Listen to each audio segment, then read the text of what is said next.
Bonjour à tous. Aujourd'hui, nous allons étudier comment calculer le plus grand commun diviseur des deux nombres. Alors, regardons un exemple. Comment calculer le plus grand commun diviseur de 18 et 240? Regardons la méthode. On écrit les nombres séparés par un trait, par exemple. On écrit une barre. Et c'est très facile. C'est similaire au plus petit commun multiple. On commence par analyser si les nombres sont divisibles par 2. Rappelons-nous que si un chiffre finit par un nombre pair est divisible par 2, alors ici, 18 finit par un nombre pair, 18 divisé par 2, ça fait 9, et 240 divisé par 2, ça nous donne 120. Est-ce que je peux encore une fois diviser par 2?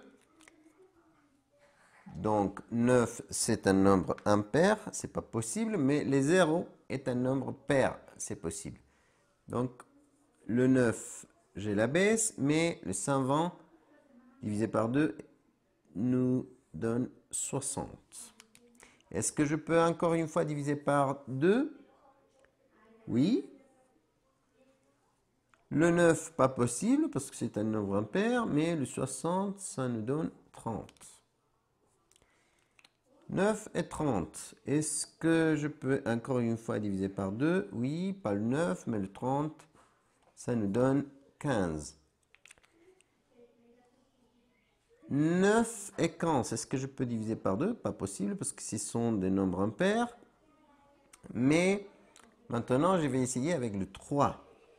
Est-ce que le 9 est multiple de 3? Oui, bien sûr.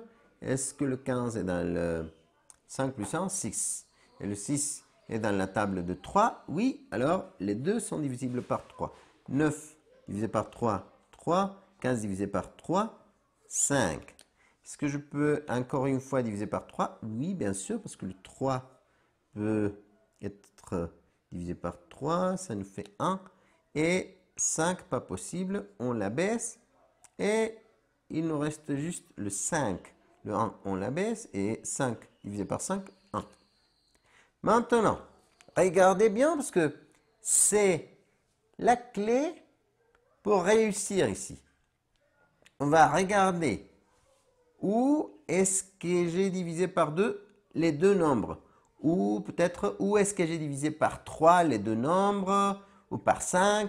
On regarde.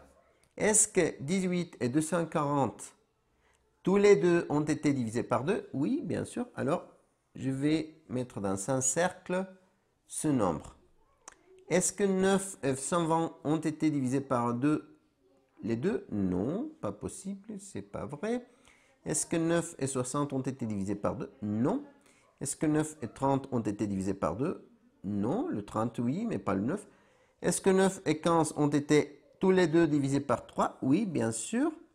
Est-ce que 3 et 5, tous les deux ont été divisés par 3? Pas possible. 1, pas possible. Alors, je vais multiplier les nombres qui sont dans les cercles. 2 fois 3, 6. Et voilà. Le plus grand commun diviseur de 18 et 240 est 6. Qu'est-ce que ça veut dire? Qu'il n'y a pas un nombre plus grand que 6 qui puisse être diviseur pour le 18 et pour le 240. 18 divisé par 6 va nous donner un nombre entier. 240 divisé par 6 va nous donner un nombre entier. Mais il n'y a pas un nombre plus grand que 6 avec lequel on puisse faire ça. Et voilà.